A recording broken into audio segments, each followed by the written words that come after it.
पत्नी अपनी पति को कहती है कि चलो बहुत जमाना हो गया, हम लॉन्ग ड्राइव में नहीं गए, चलो एक दिन जाते हैं और थोड़ा बहुत टाइम भी बिताएंगे एक दूसरे के साथ।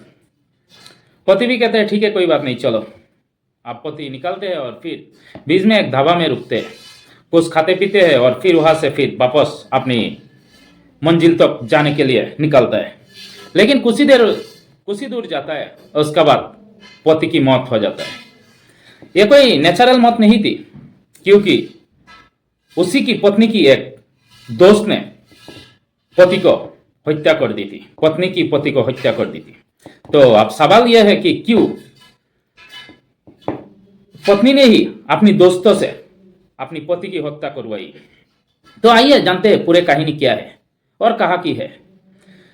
नमस्कार, आदाब, आप सभी को स्वागत है मेरे YouTube चैनल रियल स्टोरी में। उम्मीद है कि आप अच्छे होंगे, अपनी ख्याल रख रहे होंगे और अपनी परिजनों को भी ख्याल रख रहे होंगे। घटना तेलंगाना और कर्नाटक की दो राज्यों की है। दरअसल निहारिका नाम का एक लड़की थी, बचपन से ही बहुत ठीक ठाक, बहुत लिखाई पढ़ाई में बहुत ब्रिलियंट, वो इंजीनियर बनना चाहती थी।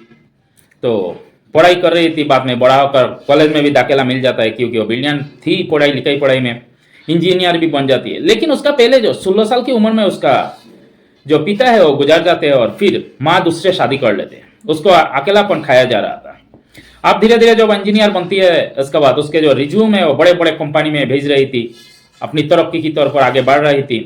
एक दूसरे कंपनी चेंज करती रहती है और सैलरी भी अच्छा खासा था, तो ठीक ठाक चल रही थी। अब नौकरी भी हो गया, सब कुछ हो गया, पैसा भी आ रहा है। तो आप सोचती है क्यों ना हम घर बसा लें, क्योंकि वो बचपन से अकेली अकेली उसको अकेलापन खाया जा रहा था। अब उसने शादी कर लेती है, शादी करते हैं और फिर ठीक ठाक चल रही थी। कुछ दिन बाद एक बच्चे जन्म होता है और फिर जो पति है, बच्चे जन्म के कुछ दिन बाद है उसका साथ कुछ अनबन होने लगती है, दोनों का बीच खटास शुरू हो जाता है। आप सोचती है कि नहीं, मैं इनका साथ रह नहीं पाऊंगी। अब वो अपनी पति को छोड़ देती है और फिर वहां से फिर दोबारा कंपनी ज्वाइन करती है और कंपनी की एक काम से हरियाणा चली जाती है। हरियाणा जाती है और हरियाणा जाने के बाद दूसरे एक शख्स से उसका मुलाकात होता है। धीरे धीरे एक दूसरे को दिल दे बैठते हैं। अब जो निहारिका है उसका दूसरा मोहब्बत, अब शादी भी रचा लेते हैं। अब ये दूसरा शादी भी हो गई थी, ठीक ठाक चल रहा था। लेकिन ये जो दूसरा पति है ये धोखाबाज निकला। उसने कुछ आर्थिक धोखाधड़ी केस में निहारिका का नाम सामने आ जाती है।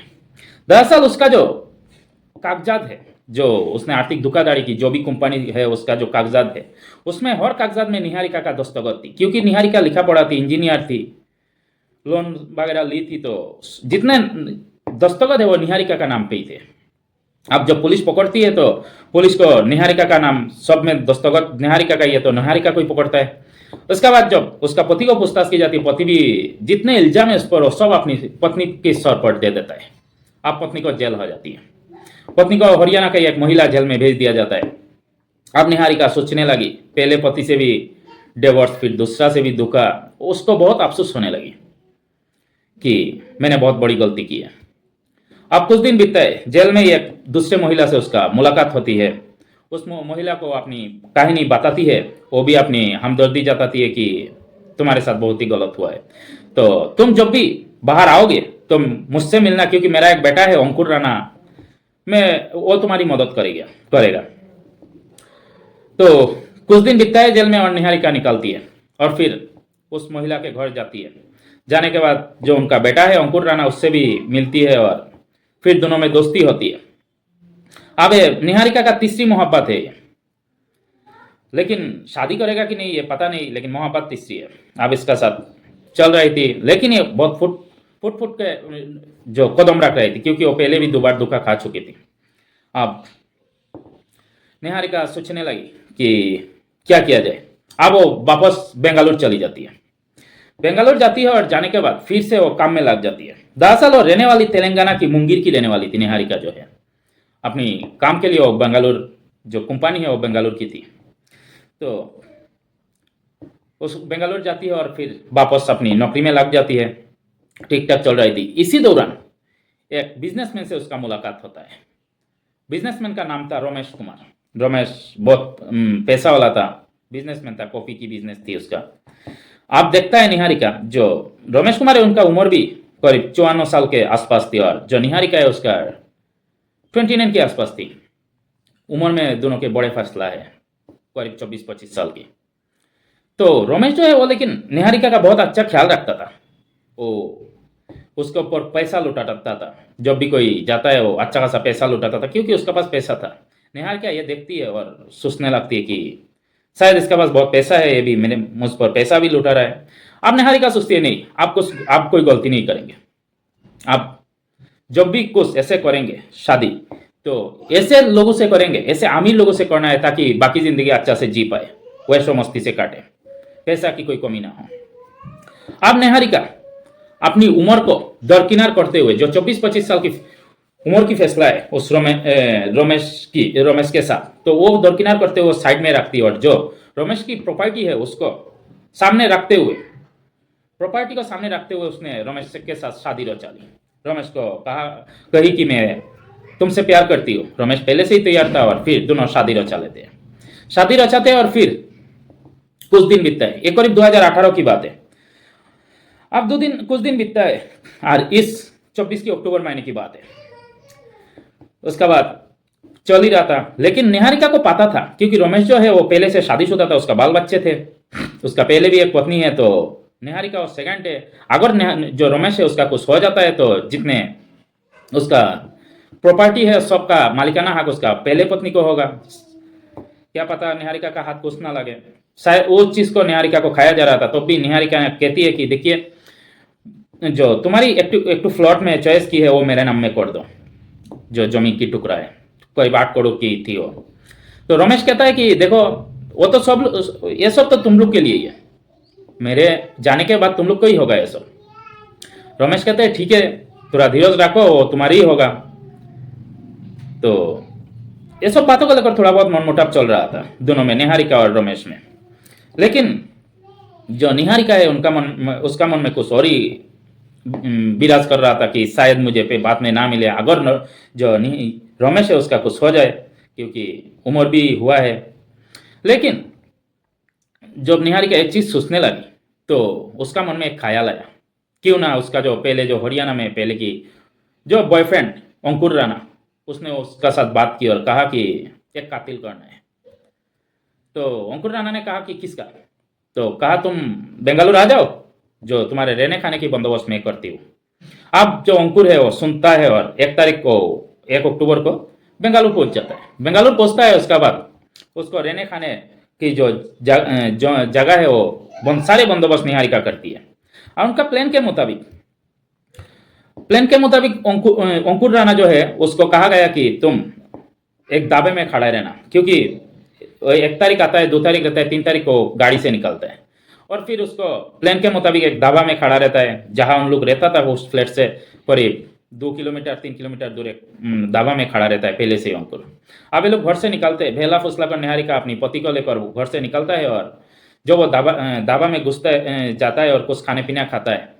कुछ खाने के बाद जब निकलता है तब देखता है अंकुर खड़ा है। अब निहारिका पूछती है, अरे तुम यहाँ कैसे हो और कहाँ जा रहे हो? तो अंकुर जो कहता है कि मैं हैदराबाद जा रहा हूँ एक काम से, तो मैं ऐसे ऐसे काम से आया था। तो निहारिका को भी पूछता है, अंकुर पूछता है कि तुम कैसे हो? तो वो भी कहता है कि हम भी हैदराबाद ही जा रहे थे, तो यहाँ कुछ खाने पीने के लिए आया, तो चलो तुम्हें मैं ड्रॉप कर दूंगी। अब उसको पति को कहती है कि ये मेरा दोस्त है हरियाणा का, जब मैं हरियाणा में थी तो ये मेरा जान पहचान है। तो पति भी कोई एतराज नहीं जाता था, पत्नी की दोस्त है। कहता है ठीक है चलो तुम्हें हैदराबाद ड्रॉप कर देंगे। अब जो अंकुर है वो भी गाड़ी में चढ़ जाता है, और ये लोग पहले से वह प्लान बनाकर रखा था, कुछ जूस वगैरह लेता है, उसमें कुछ नशीली पदार्थ मिला देता है। गाड़ी में आता है और फिर उस जूस जब रमेश को पीने दिया जाता है, रमेश पीता है और बेहोश हो जाता है। बेहोश होने के बाद जो अंकुर है वो उसका गला घोट देता है, पति रमेश का गला घोटता है, और फिर उसका वही मौत हो जाता है। अब मौत तो हो गया, मार तो दिया, अब करे तो क्या करे? अब कुछ ऐसा आइडिया नहीं है। अब ये लोग सोचते कोई सुनसान जगह देखकर उसको को जला देंगे। अब वहां से करीब 840 किलोमीटर उस लाश को लेकर गाड़ी से चलता है, जाते रहता है, और फिर एक कॉफी स्टेट, कॉफी की बागान में जाकर उसको, जहाँ सुनसान इलाका है, तो वहाँ जाता है। जाने के बाद उसको वहाँ पहले से ही कंबल जो ब्लैंकेट है वो सबसे लाश को पैक किया हुआ था, वहाँ ड्राम करता है और फिर पेट्रोल छिड़क कर उसको आग लगा देता है, जला देता है। और पेट्रोल का जो बंदोबस्त है, ये एक वेटरनरी डॉक्टर जो निहारिका के ही दोस्त था निखिल, उसने ये सब का इंतजाम किया था, उसने वो सब बताया था कि ऐसा ऐसा करना है। अब वहाँ ड्राम करने के बाद, उसको जलाने के बाद ये लोग वापस आ जाते हैं और फिर अपने अपने घर चला जाता है। दूसरा दिन जब मजदूर काम में जाता है तो देखता है कि वहाँ एक डेड बॉडी पड़ा हुआ है, आधी जली डेड बॉडी पड़ा हुआ है। अब पुलिस को खबर दिया जाता है, पुलिस इधर आता है। आने के बाद जब देखता है बॉडी तो पुलिस इन्वेस्टिगेशन शुरू करता है। इसी दौरान 2 दिन हो गया रमेश घर नहीं आ रहा है। जो रमेश की पहले पत्नी है उन्होंने जाकर थाने में कंप्लेंट दर्ज की कि रमेश 2 दिन हो गया घर नहीं आ रहे, क्योंकि रमेश हर रोज घर में जाता ही था। तो पुलिस भी उधर में भी इन्वेस्टिगेशन शुरू होता है, उधर में भी इन्वेस्टिगेशन शुरू होता है। अब उधर में जो कॉफी स्टेट है जो 840 किलोमीटर दूर है, इनको पता ही नहीं है डेड बॉडी कहाँ से आया, कैसे डेड बॉडी है, किसका है। इन्वेस्टिगेशन शुरू करता है। आसपास के कोई सीसीटीवी कैमरा भी नहीं है, लेकिन वहां से करीब 1 किलोमीटर दूर एक सीसीटीवी कैमरा दिखाई देता है। अब उस कैमरा को खंगालता है। खंगालने के बाद एक तो मर्सिडीज लाल कार की कार दिखाई देता है, बेंज। तो जब एक कार दिखाई देता है, लेकिन उसमें कोई साफ साफ कोई फोटो या जो नंबर प्लेट है वो नहीं आ रहा था, कोई किसी को दिखाई भी नहीं दे रहा था। अब करे तो क्या करे। अब हाई रेजोल्यूशन कैमरा से उसको चेक किया गया तो नंबर का पता चला, और फिर नंबर का पता चला, लेकिन उसका अंदर जो है उनको दिखाई नहीं दे रहा था। अब नंबर से पता किया तो पता चला कि ये रमेश कुमार की गाड़ी है।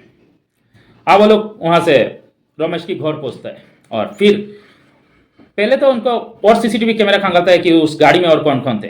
करीब 500 सीसीटीवी कैमरा खंगाला गया। उसके बाद दिखाई दिया कि 2 आदमी उस गाड़ी के अंदर बैठा हुआ है, जिसमें एक निहारिका थी और एक जो अंकुर राणा। अब वो लोग रमेश के एड्रेस पर पहुंचता है, और जो रमेश की बीवी है उनको पूछता है। इसके बाद जो फोटो दिखाया जाता है तो वो कहता है कि ये तो निहारिका है, ये उनका दूसरा पत्नी है।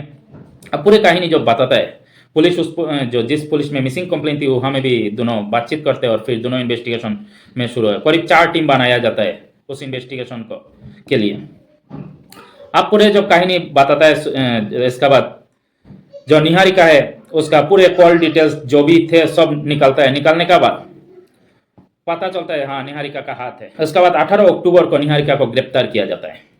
उसका पहले सारे डिटेल्स जो इकट्ठा कर लिया जाता है। 18 अक्टूबर को जब गिरफ्तार करता है, पूछताछ करता है। पूछताछ के बाद पता चलता है निहारिका का साथ अंकुर भी था, और फिर उसका और एक दोस्त निखिल वो भी था। अब अंकुर को हरिद्वार से गिरफ्तार करता है, क्योंकि वो मर्डर के बाद वहां से भागकर हरिद्वार चला गया था। अंकुर को भी गिरफ्तार करता है, और जो निखिल है उसको भी गिरफ्तार कर लिया जाता है। करने के बाद उसको कड़ाई से पूछताछ करता है, और फिर बताता है कहानी क्या है, कि वही कहानी है जो 8 करोड़ की मामला था। तो फिलहाल तीनों को गिरफ्तार कर लिया गया। उम्र कैद तो होना ही है। और इस केस में हवस, दौलत और लालच में चारों की घर बर्बाद हो चुका है।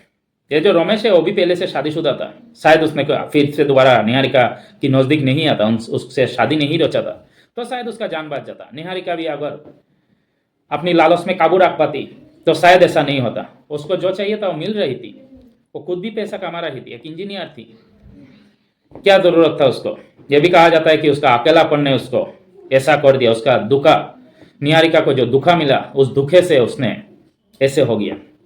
तो फिलहाल तीनों जेल में है। आगे की कार्रवाई जारी है, जो भी सबूत इकट्ठा करना है करेंगे, और फिर वो केस लंबा चलेगा, और जो सजा सुनाएंगे उसी हिसाब से उनका सजा होगा। तो यही था कहानी। अगर अच्छा लगा तो लाइक एंड सब्सक्राइब कर देना, कमेंट करके जरूर बताना कैसे लगा मेरे कहानी।